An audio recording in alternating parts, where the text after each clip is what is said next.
Hi hello friends, എല്ലാ കൂട്ടുകാർക്കും നമ്മുടെ ഇന്നത്തെ എപ്പിസോഡിലേക്ക് സ്വാഗതം കേട്ടോ. അങ്ങനെ മനോഹരാണെന്നുണ്ടെങ്കിൽ സരയുവിൻ്റെ അടുത്തേക്ക് വരുവാണ്. ആ സമയത്ത് സരയു കുഞ്ഞിനെ കളിപ്പിച്ചുകൊണ്ടും എന്തൊക്കെയോ ആലോചിച്ചുകൊണ്ടിരിക്കുകയായിരിക്കും കേട്ടോ. മനോഹർ വന്നിട്ട് പറയുന്നുണ്ട് മോളു എന്ന് പറഞ്ഞ് വിളിക്കുകയാണ്. സരയു ദേഷ്യത്തോടു കൂടി തന്നെ മനോഹറിനെ നോക്കുന്നുണ്ടെങ്കിലും മനോഹറിനെ കാണുമ്പോൾ പെട്ടെന്ന് ചിരിക്കാട്ടോ. ആ മനുവേട്ടനെ എത്തിയോ? ആ പിന്നല്ലാതെ മോളു എന്താ ഇങ്ങനെ നിൽക്കുന്നത്? വേഗം റെഡിയാവോ? എന്തിനാ മനുവേട്ട? നമുക്കൊന്ന് പുറത്തൊക്കെ പോയിട്ട് വരാമെന്നേ. ഓ എനിക്കൊരു മൂഡില്ല മനുവേട്ട, ഞാൻ വരുന്നില്ല. അതിങ്ങനെ ശരിയാവും. നമ്മൾക്ക് ഇവിടേക്കൊന്ന് ചുറ്റിക്കറങ്ങിയിട്ട് വരാമോളൂ. എപ്പോഴും വീടിനകത്തിരുന്ന എങ്ങനെയാണ്?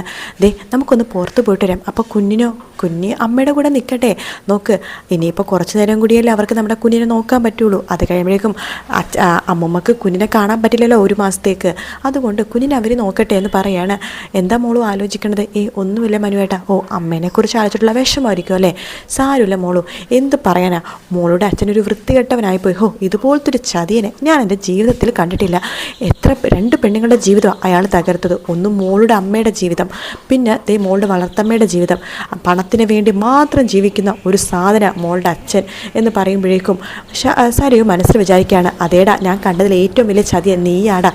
നീ തന്നെ ഇങ്ങനെ പറയണം എന്നിങ്ങനെ സരയു മനസ്സിൽ വിചാരിക്കണം കേട്ടോ. എന്താ മോളു ഇങ്ങനെ ആലോചിക്കണത്? ഒന്നുമില്ല മനുവേട്ട, ആലോചിച്ചിരിക്കാൻ സമയമില്ല. വേഗം പോയി ഡ്രസ്സൊക്കെ മാറിയിട്ട് വാ, നമുക്ക് പുറത്തൊക്കെ പോയിട്ട് ഭക്ഷണമൊക്കെ കഴിച്ചിട്ട് തിരിച്ചു വരാം. ശരി മനുവേട്ട എന്ന് പറയാണ്. അങ്ങനെ സരയു അപ്പുറത്തേക്ക് പോവുകയാണ്. ആ സമയത്ത് മനോഹർ വേഗം കുഞ്ഞിൻ്റെ അടുത്ത് പോയിട്ട് മോളു ചക്കരേ എന്ന് പറഞ്ഞ് കൊഞ്ചിക്കാട്ടോ. അതിന് പിന്നീട് കാണിക്കുന്നത് നമ്മുടെ സരയും അതുപോലെ തന്നെ മനോഹരം കൂടി പുറത്തേക്ക് പോകുന്നതാട്ടോ. പുറത്തേക്ക് പോയി കഴിയുമ്പോഴേക്കും അവരൊരു ഹോട്ടലിലേക്കാണ് കയറിയിരിക്കുന്നത്. അവിടെ എത്തുമ്പോൾ മനോഹർ ചോദിക്കേണ്ടത്, അല്ല മോൾക്ക് എന്താ കഴിക്കാൻ വേണ്ടത്? അങ്ങനെ പ്രത്യേകിച്ചൊന്നും വേണമെന്നില്ല മനുവേട്ടൻ എന്താ വെച്ചാൽ പറഞ്ഞോ എന്ന് പറയുമ്പോൾ മനു 2 സൂപ്പ് പറയാണ്. ശേഷം മനു പറയേണ്ടത്, എന്താ മോൾക്ക് ഇഷ്ടമില്ലാത്തതൊന്നും പറയാത്തത്? അത് എനിക്കിഷ്ടമുള്ളതല്ലേ മനുവേട്ടൻ പറഞ്ഞത്, അതുകൊണ്ടാണ് ഞാൻ പ്രത്യേകം ഒന്നും പറയാത്തത് എന്ന് പറയാണ്. സരയു മനസ്സിൽ വിചാരിക്കുകയാണ്, ഞാനെങ്ങനെ എനിക്ക് ഇഷ്ടപ്പെട്ടത് വാങ്ങിക്കോടാ? എൻ്റെ പണമെല്ലാം നീ കൊണ്ടുപോയില്ലേടാ. ഞാൻ ഇപ്പം ദരിദ്രവാസിയാക്കിയില്ലേ. 10 പൈസ എൻ്റെ അടുത്തില്ല. അപ്പോഴാണ് അവൻ. എന്താ മോളു ആലോചിക്കണത്? ഒന്നുമില്ല മനുവേട്ടാ എന്ന് പറയുമ്പോൾ തന്നെ സൂപ്പ് അങ്ങോട്ടേക്ക് വരുവാണ്. അങ്ങനെ സൂപ്പ് കുടിക്കുമോളൂ എന്ന് പറയുമ്പോൾ സരയു ഇങ്ങനെ സൂപ്പ് കുടിക്കുന്നുണ്ട്. മോൾക്ക് ഏറ്റവും ഇഷ്ടപ്പെട്ട സൂപ്പല്ലേ ഇത്? മോൾക്ക് എന്താ കുടിക്കാൻ ഇത്ര ഒരു താമസം? അല്ല മോൾക്ക് വീട്ടിലുണ്ടാക്കുന്ന ഭക്ഷണത്തെക്കാളും പുറത്തുണ്ടാക്കുന്ന ഭക്ഷണമാണല്ലോ ഇഷ്ടം. അല്ല ഹോട്ടൽ ഫുഡൊക്കെ മോൾക്ക് ഭയങ്കര ഇഷ്ടമാണല്ലോ. പിന്നെന്താ മോളു ഇപ്പോൾ ഹോട്ടൽ ഫുഡിനോട് അത്ര വലിയ താല്പര്യമൊന്നും കാണിക്കാത്തത്? ഒന്നുമില്ല മനുവേട്ടാ, മുമ്പത്തെ പോലെ എനിക്കിപ്പോൾ ഹോട്ടൽ ഫുഡിനോട് വലിയ താല്പര്യമൊന്നുമില്ല. വീട്ടിലുണ്ടാക്കുന്ന ഫുഡാണ് ഇഷ്ടം. മോള് ഇപ്പോൾ ആകെ മാറിയല്ലോ. ഞാൻ മാറിക്കൊണ്ടിരിക്കുക മനുവേട്ടാ. മോള് സൂപ്പ് കുടിക്കുക, എന്നിട്ട് നമുക്ക് പുറത്തൊക്കെ പോയിട്ട് ചുറ്റിക്കറങ്ങാം എന്നൊക്കെ പറഞ്ഞിട്ട് അവർ ഭക്ഷണം കഴിക്കുകയാണ്. പിന്നീട് കാണിക്കണം നമ്മുടെ സ്റ്റെഫീനെയാട്ടോ. അങ്ങനെ സ്റ്റെഫി കിരണിൻ്റെയും കല്യാണിൻ്റെയും കമ്പനിയിലേക്ക് വന്നിരിക്കുകയാണ്. കാറിൽ നല്ല മാസമായിട്ടാട്ടോ സ്റ്റെഫി വരുന്നത്. കാറിൽ നിന്ന് ഡോറൊക്കെ ഇങ്ങനെ തുറന്ന് ഇറങ്ങി കൂളിംഗ് ഗ്ലാസ്സൊക്കെ വെച്ച് മോഡേൺ ഡ്രസ്സിൽ ഇങ്ങനെ വരണ കാണുമ്പോൾ സെക്യൂരിറ്റി ഇങ്ങനെ നോക്കുവാണ്. ഇവളെ കണ്ടിട്ട് ഒരു വശപശക് പോലെ ഉണ്ടല്ലോ. ഇൻ്റർവ്യൂവിന് വന്നതാണോ അതോ എന്തെങ്കിലും വല്ല വീട് വെക്കാൻ വേണ്ടി വന്നതാണോ എന്തോ എന്നൊക്കെ സെക്യൂരിറ്റി ഇങ്ങനെ ആലോചിച്ചുകൊണ്ടിരിക്കുന്ന സമയത്ത് സ്റ്റെഫി അങ്ങോട്ടേക്ക് വരുന്നുണ്ട്. എടോ കിരണും കല്യാണിയും അകത്തില്ലേ? ഉണ്ട് മാഡം. അല്ല മാഡം എന്തിനാണ് വന്നത്? ഇൻ്റർവ്യൂവിന് വന്നതാണോ അതോ എന്തെങ്കിലും കൺസ്ട്രക്ഷൻ്റെ കാര്യത്തിന് വേണ്ടി വന്നതാണോ? അത് ഞാൻ തന്നോട് എന്തിനോട് പറയണത്? അല്ല ചോദിച്ചെന്നേ ഉള്ളൂ മാഡം. അവരകത്തുണ്ടോ? കിരൺ സാറില്ല, കല്യാണി മാഡം ഉണ്ടെന്ന് പറയാണ്. ശരി എന്ന് പറഞ്ഞിട്ട് സ്റ്റെഫി നേരെ അകത്തേക്ക് കയറി പോവാട്ടോ. സെക്യൂരിറ്റി മനസ്സിൽ വിചാരിക്കുകയാണ്, ഇവളാളത്ര ശരിയല്ല എന്നിങ്ങനെ മനസ്സിൽ വിചാരിക്കുന്നു കേട്ടോ. ശേഷം സ്റ്റെഫി നേരെ പോകുന്നത് കല്യാണിയുടെ ക്യാബിനിലേക്കാണ്. മേ കമ്മിൻ എന്ന് പറയുമ്പോൾ യെസ് എന്ന് കല്യാണി പറയാണ്. ഹായ് കല്യാണി, എൻ്റെ പേര് സ്റ്റെഫി എന്നാണ്. മാഡം ഇരിക്കൂ എന്ന് പറയുന്നുണ്ട്. അല്ല മാഡം വന്നത് എനിക്ക് ഒരുപാട് ബിസിനസ്സും കാര്യങ്ങളുണ്ട്. കൂടുതൽ തമിഴ്നാട്ടിലാണ് ബിസിനസ്. എന്ത് ബിസിനസ്സാണ് മാഡം? അത് ഒരുപാട് ബിസിനസ് ഉണ്ട്. എനിക്കിവിടെ കേരളത്തിൽ ഒരു ബ്രാഞ്ച് തുടങ്ങണമെന്നുണ്ട്. ഞാൻ സ്ഥലമൊക്കെ മേടിച്ച് വെച്ചിട്ടുണ്ട്. 30 സെൻറ്റ് സ്ഥലമാണ്. അവിടെ ഞാൻ പറയുന്ന രീതിയിൽ എനിക്കൊരു നല്ലൊരു ഓഫീസ് വർക്കിന് ചെയ്യാൻ പറ്റുന്ന നല്ലൊരു ബിൽഡിങ്ങും പിന്നെ ഇൻറ്റീരിയർ വർക്കും ആവശ്യമാണ്. ഞാനിവിടെ വരുന്ന സമയത്ത് എയർപോർട്ടിൽ നിന്ന് ഇറങ്ങിയ സമയത്ത് തന്നെ എന്നോട് ഡ്രൈവർ പറഞ്ഞത് ഇവിടുത്തെ ഏറ്റവും നല്ല കൺസ്ട്രക്ഷൻ വർക്ക് ചെയ്യണതും ഇൻറ്റീരിയർ വർക്ക് ചെയ്യണതും നിങ്ങളാണെന്നാണ്. അങ്ങനെ എനിക്ക് നിങ്ങളെക്കുറിച്ചൊക്കെ നന്നായിട്ട് അറിയാം. ശരി മാഡം, എപ്പോഴാണ് മാഡത്തിൻ്റെ പ്ലോട്ട് കാണാൻ വേണ്ടി വരേണ്ടത്? എപ്പോഴാണ് നിങ്ങൾക്ക് സൗകര്യമുള്ള പോലെ വന്നേക്കൂ എന്ന് പറയാണ്. എന്തായാലും ഞാൻ അധിക നാൾ ഇവിടെ ഉണ്ടാവില്ല. ഇവിടുത്തെ വേഗം തന്നെ തിരിച്ച് തമിഴ്നാട്ടിലേക്ക് പോകും. അഡ്വാൻസും പണവും കാര്യങ്ങളൊക്കെ തരുവാണെങ്കിൽ നിങ്ങൾക്ക് ജോലി തുടങ്ങാമല്ലോ. അപ്പോൾ ഞാൻ അഡ്വാൻസ് ഇപ്പോൾ തരട്ടെ? വേണ്ട മാഡം, അതൊക്കെ എൻ്റെ ഭർത്താവ് വന്നിട്ട് സംസാരിച്ച് ചെയ്താൽ മതി.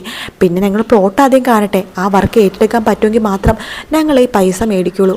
അത് കൊള്ളാലോ എന്ന് പറയുമ്പോൾ സാധാരണ ആൾക്കാർ ആദ്യം അഡ്വാൻസ് മേടിക്കും വർക്ക് പോകാതിരിക്കാൻ. പക്ഷേ ഇവിടെ അങ്ങനെയല്ല മാഡം, ആദ്യം പ്ലോട്ട് കാണും പിന്നെ അഡ്വാൻസ് മേടിക്കുള്ളൂ എന്ന് കല്യാണി പറയാണ്. അത് നല്ലൊരു കാര്യമാണ് എന്ന് സ്റ്റെഫി പറയുന്നുണ്ട് കേട്ടോ. അങ്ങനെ സ്റ്റെഫി ഇങ്ങനെ നിൽക്കുന്ന സമയത്ത് കല്യാണി ചോദിക്കുന്നുണ്ട്, അല്ല മാഡത്തിൻ്റെ കോൺടാക്ട് നമ്പർ, ഓ സോറി എന്ന് പറഞ്ഞിട്ട് ഒരു വിസിറ്റിംഗ് കാർഡ് സ്റ്റെഫി കല്യാണിക്ക് കൊടുക്കുകയാണ്. ഈ നമ്പറിൽ എന്നെ വിളിച്ചാൽ മതി. ശരി, കിരണേട്ടൻ ഇവിടെ ഇല്ല, വരുമ്പോൾ ഞാൻ ആലോചിച്ചിട്ട് വിളിക്കാം, ഓക്കെ എന്ന് പറഞ്ഞിട്ട് സ്റ്റെഫി അവിടെ നിന്ന് ഇറങ്ങുകയാണ്. അങ്ങനെ കല്യാണി അവരിങ്ങനെ നോക്കുന്നുണ്ട്. ശേഷം വിസിറ്റിംഗ് കാർഡ് നോക്കിയിട്ട് അവിടെ അങ്ങനെ വെക്കുക കേട്ടോ. അങ്ങനെ സ്റ്റെഫി അവിടെ നിന്ന് പോകുകയാണ്. പിന്നീട് കാണിക്കണം വീണ്ടും മനോഹറിനെയും സരിയൂനെയും കേട്ടോ. അവരിങ്ങനെ കടൽ തീരത്തേക്ക് ഇരുന്നുകൊണ്ടിരിക്കുകയാണ്. മനോഹർ പറഞ്ഞിട്ട്, ഹോ ഈ കല്ല് കാണാൻ എന്ത് ഭംഗിയല്ലേ മോളെ, നമ്മളെ അമേരിക്കയിൽ പോയി കഴിഞ്ഞാൽ ഇതുപോലെ നമുക്ക് കാണാൻ പറ്റില്ലല്ലോ. സരിയു ചോദിക്കണ്ട്, എന്താ മനുവേട്ട അമേരിക്കയിൽ കടലില്ലേ? അല്ല മോള്, ഞാൻ ഉദ്ദേശിച്ച അമേരിക്കയിൽ കടലുണ്ട്, പക്ഷെ ഇത്രയും പച്ചപ്പൊന്നും ഇല്ലല്ലോ. അത് ശരിയാ മനുവേട്ട, പക്ഷേ ഇപ്പം എനിക്ക് പച്ചപ്പൊന്നും ആസ്വദിക്കാൻ പറ്റുന്നില്ല. ഇവിടുത്തെ മനുഷ്യരുടെ ഉള്ളിലൊന്നും ഇപ്പം പച്ചപ്പൊന്നും ഇല്ല. അത് മോള് പറഞ്ഞാൽ ശരിയാ, ഇപ്പം ഇവിടുത്തെ മനുഷ്യരുടെ മനസ്സിലൊന്നും ഇപ്പം പച്ചപ്പൊന്നും ഇല്ല. അതെ, കറുത്ത കറ, അതെ നമുക്കിങ്ങനെ ചുരണ്ടിയെടുക്കാൻ പറ്റും. അതുപോലത്തെ ഒരാളാ മോളുടെ അച്ഛൻ എന്ന് പറയാണ്. ആ സമയത്ത് സരിയു ദേഷ്യത്തിൽ മനോഹരം നോക്കുന്നുണ്ട്. അതേടാ, നീയും ആ വർഗത്തിൽ പെട്ട തന്നെയാണ് എന്നിങ്ങനെ മനസ്സിൽ പറയാട്ടോ. എന്താ മോളു ഇങ്ങനെ ആകെ വിഷമിച്ചിരിക്കുന്നത്? മോളുടെ അമ്മേനെ വിട്ട് പിരിയുന്ന വിഷമമാണോ, അതോ മോളുടെ ശരിക്കുള്ള അമ്മേനെ കാണാൻ ആഗ്രഹമുണ്ടോ? അല്ല ഉണ്ടെങ്കിൽ പറ, ഞാൻ വേണമെങ്കിൽ അവരെ കൊണ്ടേ കാണിക്കാം. ആരെ? അല്ല മോളെ പ്രസവിച്ച അമ്മ, എനിക്ക് അവരെ കാണാൻ ആഗ്രഹമില്ല. മോളുടെ അച്ഛനെ കാണാൻ ആഗ്രഹമുണ്ടോ? അച്ഛനെ കാണണ്ട, അച്ഛനെ കണ്ട എനിക്ക് വിഷമമാകും. പിന്നെ എന്തിനാ മോള് വിഷമിക്കണത്? അല്ല മനുവേട്ട, നമ്മൾ അമേരിക്കയിൽ പോകുകയല്ലേ, അതൊക്കെ കുറിച്ച് ആലോചിക്കുകയായിരുന്നു. അതൊക്കെ കുറിച്ച് സന്തോഷിക്കും മോളൂ. ഈ കടലിലെ ഭംഗിയൊക്കെ മോള് നോക്ക്. അതേ മനുവേട്ട, കടലിലെ ഭംഗി കാണുമ്പോൾ എടുത്ത് ചാടാൻ തോന്നുന്നുണ്ട്. അയ്യോ മോളു അങ്ങനെയൊന്നും പറയല്ലേ. എന്താ മനുവേട്ടനെ പേടിയാണോ? എൻ്റെ മോളും കുഞ്ഞും എൻ്റെ കൂടെ ഉണ്ടെങ്കിൽ എനിക്കൊരു പേടിയില്ല. ഞാൻ ചില സമയത്ത് വിചാരിക്കുമ്പോളൂ, എന്തിനാ ഈ പെണ്ണുങ്ങളൊക്കെ ചിലപ്പോൾ കടലിൽ ചാടി ചാവണേന്ന്. സരിയോ മനസ്സിലപ്പോൾ വിചാരിക്കുകയാണ്, അത് നിന്നെപ്പോലെ ദുഷ്ടന്മാരുടെ കയ്യിൽ പെടുമ്പോൾ ചത്തു പോണതാടാ എന്നൊക്കെ മനസ്സിൽ. എന്താ മോളോ വിചാരിക്കുന്നത്? ഒന്നുമില്ല മനുവേട്ടാ, ശരിയാ, ഈ കടല കാണുമ്പോഴേ ചിലപ്പോൾ എടുത്ത് ചാടാനൊക്കെ തോന്നും എന്ന് പറയാണ്. നമുക്ക് അധികം നേരം ഇവിടെ നിൽക്കണ്ട, വീട്ടിലേക്ക് പോയാലോ? ശരി എന്ന് പറയാണ്. അങ്ങനെ മനോഹറും അതുപോലെ തന്നെ സരിയും അവിടെ നിന്ന് അങ്ങോട്ട് പോകുന്നു കേട്ടോ. പിന്നീട് കാണിക്കുന്ന നമ്മുടെ ഗംഗപ്രസാദിനെ രാഹുലിനെയാണ്. ഗംഗപ്രസാദ് പറയുന്നുണ്ട്, വിക്രം ഇന്ന് പരോളിന് ഇറങ്ങുവാണ്, അവൻ കല്യാണിയും കാർത്തികനും ഇല്ലാതാക്കിയിട്ട് തിരിച്ചു വരുള്ളൂ എന്ന് പറയണത് എന്ന് പറയുമ്പോഴേക്കും രാഹുൽ പറയുന്നുണ്ട്, എനിക്ക് ശത്രുതയുള്ളത് കല്യാണിയെടുത്ത കാർത്തികനെ ഞാൻ കണ്ടിട്ട് പോലുമില്ല, അവൾ എനിക്ക് വലിയ ശത്രുത ഒന്നുമില്ല, പക്ഷെ കല്യാണിയെടുത്ത് എനിക്ക് ഭയങ്കര ശത്രുതയാണ് എന്ന് പറയുമ്പോൾ ഗംഗപ്രസാദ് പറയുന്നുണ്ട്, എനിക്ക് കാർത്തികയെടുത്താണ് ശത്രുത കൂടുതൽ, പക്ഷെ വിക്രത്തിന് രണ്ടുപേരുടെ ശത്രുതയാണ് എന്ന് പറഞ്ഞുകൊണ്ടിരിക്കുക തന്നെ വിക്രം അങ്ങോട്ടേക്ക് വരുവാണ്.